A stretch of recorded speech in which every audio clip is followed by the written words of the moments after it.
Hi, this is Andrew Gelina, host of Underserved, the podcast for the rest of the tech industry. Back in episode 30 of Underserved, I interviewed Paul Krasinski, CEO of Epicenter Experience. During the interview, Paul spoke about how he wanted to build an in-person collaboration space to allow people to connect with one another for professional and personal growth and to serve others. I told Paul that if he ever made that happen, we'd come down to do an on-site follow-up podcast. Well, Paul went and did it. He's purchased a property in Plymouth, Massachusetts, dubbed the Farmhouse, and he's implementing his idea there. The Syrinx team went down to see it for ourselves, and we captured both a video and an audio podcast on site at the Farmhouse. Let's check it out.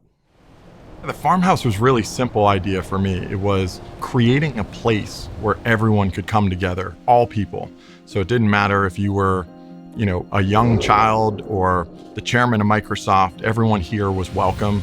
And really it was about letting people connect, communicate, kind of gather and understand themselves in discovery, but also to create new solutions to things rather than waiting for people and institutions and organizations to change the world. Why couldn't we do it?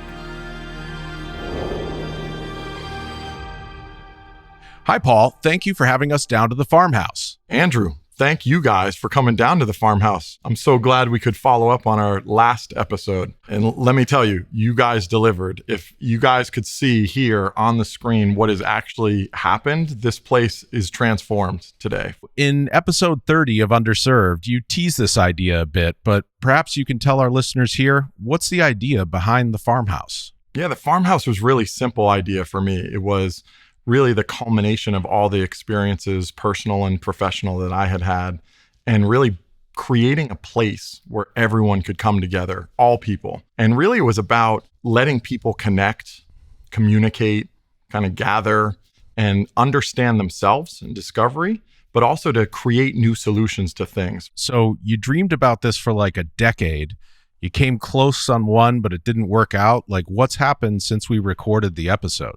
Oh, wow. Well, it was a dream when we first recorded the episode. We certainly didn't even have the property in our sights at that point. And it literally was one of the things, I think you and I have talked about the book, The Secret, and the law of attraction and optimism and positive thinking. So I teased it out on your episode for the first time publicly. And then really in August, I reached back out to the seller and said, this is my best and final offer. And yet I was holding back, just hoping that it could happen. And the first answer was no. But as you know, in sales, no is just the beginning of a longer term process. So in March, we actually closed on the property. And what was really unique about that opportunity was how many relationships came together in order to make it happen. So we had banks, we had lawyers, and I was very new to this. So what you have to know, as you do as a CEO, is when to rely on other people and when to be resourceful. And really that's what the philosophy and the spirit of the Farmhouse is. Fast forward to today, we have done a renovation here to make it more conducive for the gatherings that we've talked about. You'll see screens around so that we can connect with a global community of people. You see that the weeds, since the last time you were here, have been pulled out, and they were 6-foot weeds, but we had an excavator come and take a lot of that out so that we could start to think about the master plan. We hired an architect to think about a master plan around the program, right? So what spaces, what audiences, what people will we host here, and what are the activities? What's the experience? Because it was great for me to say, hey, a place where everyone can come together. And everyone looked at me and said, right, but then what are they going to do there? And I said, details. So here we are, we used the summer to rent out our property really to, fund the renovations and the early programs. And that was always our vision, which was to say, we'll use rental revenue really to just move it over into a 501c3, which we just established. So we're very excited about that, and move that revenue so that we can fund programs here. So the first programs are going to be the garden with the Plymouth Boys and Girls Club. Sunbug Solar is going to be doing it. You guys will be speaking to Phil Angel, and he's such a great person. And then also we'll be doing, the general kind of architecture landscape. And so we're doing both a video and an audio podcast. But for folks just listening to the audio, the property is breathtaking. You should definitely check out the video. It's right on the ocean here in Plymouth. People have lived here before. They've done weddings here and vacationed here. What are your favorite parts of the property? I think my favorite part is, first off, the location, right? So being in Plymouth on the 400th year of Plymouth, when the Pilgrims arrived here, they really needed to rely on people, right? People relying on people, people connecting with people. And that was in a face-to-face way. You had to figure out what problems we're going to solve to get through. So I think on these similar shores here, those problems were solved. So I was really looking for a place that we could enjoy like that had a story, because we're going to be serving a lot of people and there will be a lot of stories that come out of here. But for me, I think my three favorite things, because it's hard to narrow it down to one, is the fireplace behind us. I think is really interesting. I think it's one of those things where people want to gather around the warmth, right? And so a lot of connection happens, a lot of close conversations. The second is the kitchen, right? I think the stools there, I know you guys are talking to Chef Barbara Lynch later. She's had this idea of a program where families can do cook night, go out to the farm garden here that will exist next spring, and she will tell you via iPad, go out, get 3 tomatoes, 2 green peppers, an onion, a clove, and come back in. And then you push play again and she takes you through. But this is all about connecting people, families, discovering each other. So I think that's the second favorite. And the third for me is I've always found the ocean therapeutic, right? The breadth and scale of the ocean is really interesting to me, just from a perspective of it reminds us that when we think we're too big for our britches, we're actually not. But it also is how things come in and out, right? So I think bringing people physically around the property is really important. And I've always found that whether it's been conflicts with coworkers or others, just being able to get up, walk outside and kind of connect with nature is important. Have you hosted any folks here for collaboration or projects? We have. We actually have. We've had 2 collaborations here. The first was actually sitting down and articulating, what is the plan going to look like? What are we going to do here? And I think that was important. But we're going to have to follow that up, because I really want this to be, as you and I talked about, an open canvas. This isn't about all of my ideas and executing my ideas. It's really about people coming in and articulating that. So the first thing was, how do we actually connect to the global audience, right? So we had friends from Microsoft, Cisco work with us to think about how are we going to connect here. That was our first kind of piece, which was the connection. The second was, thinking about solving those problems, right? So Sunbug Solar was amazing with us to come in, understand what's the current electricity look like. Can we have south-facing, panels that would work for us?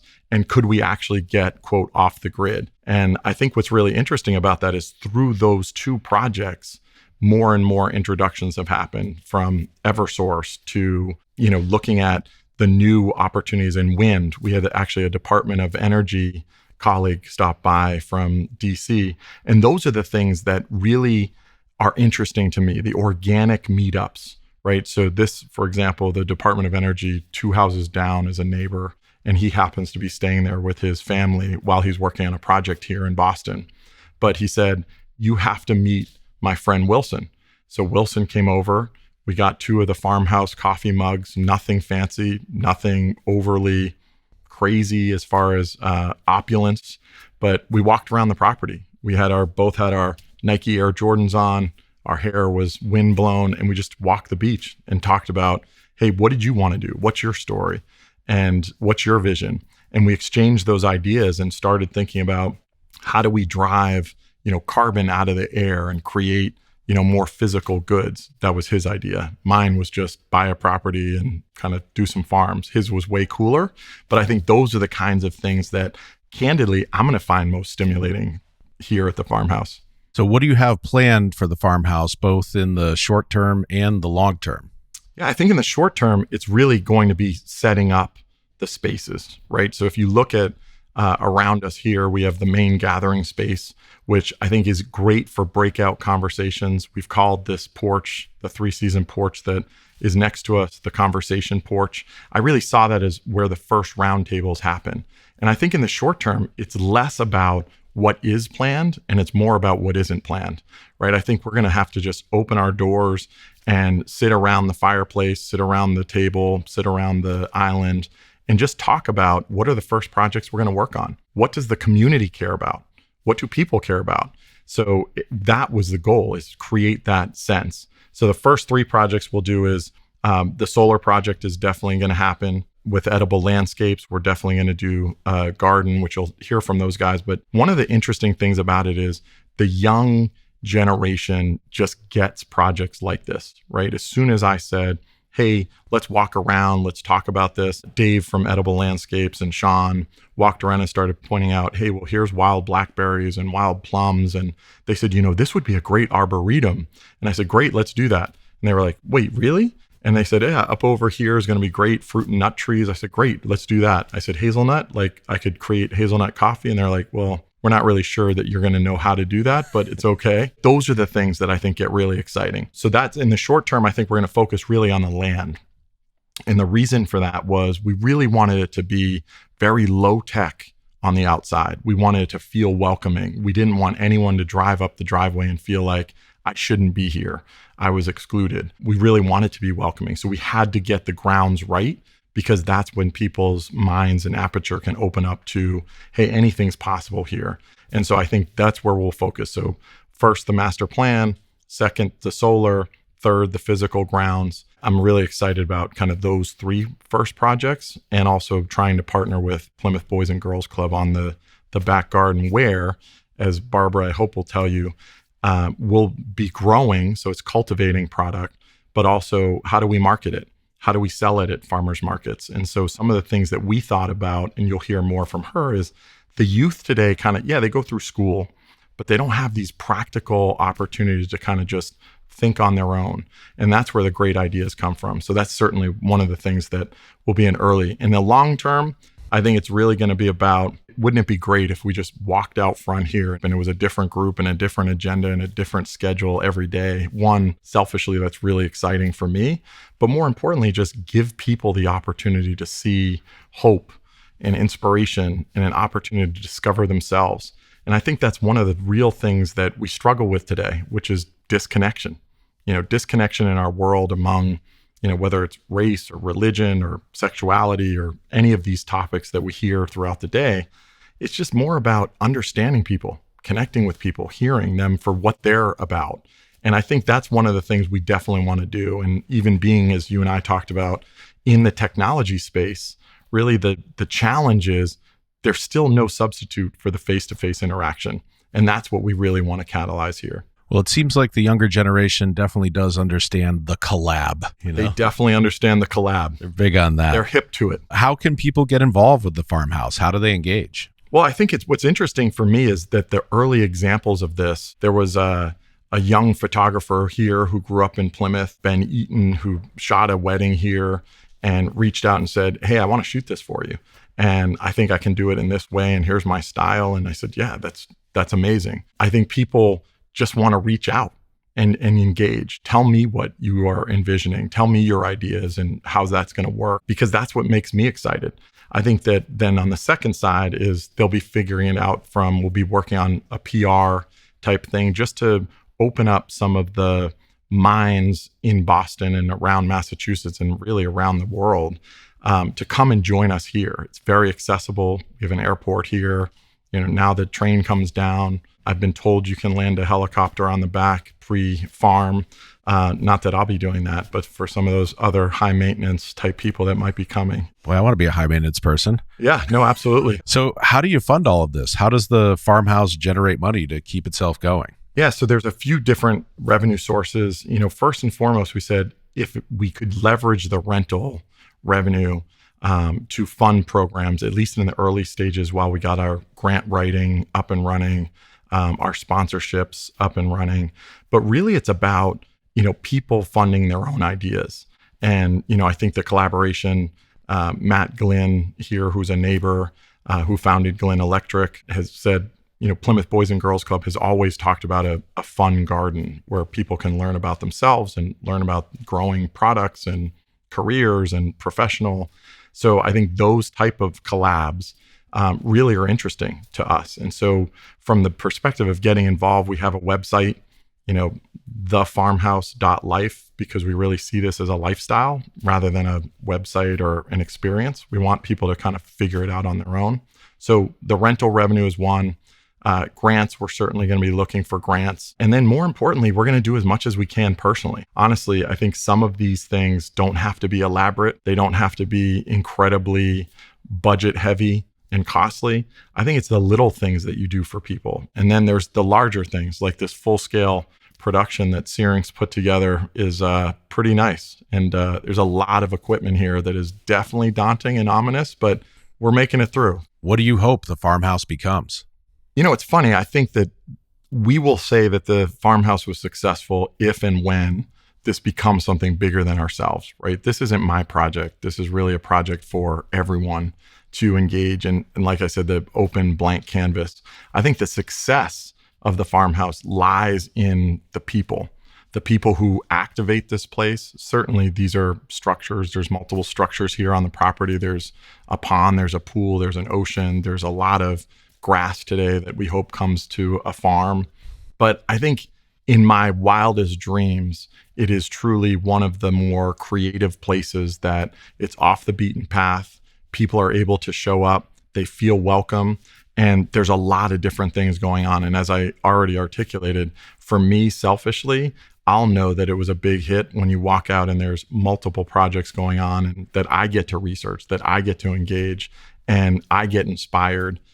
Because I definitely get inspired by people every day. So the farmhouse for me is, really that project that it is the culmination of your personal and professional career, your interactions and relationships with people.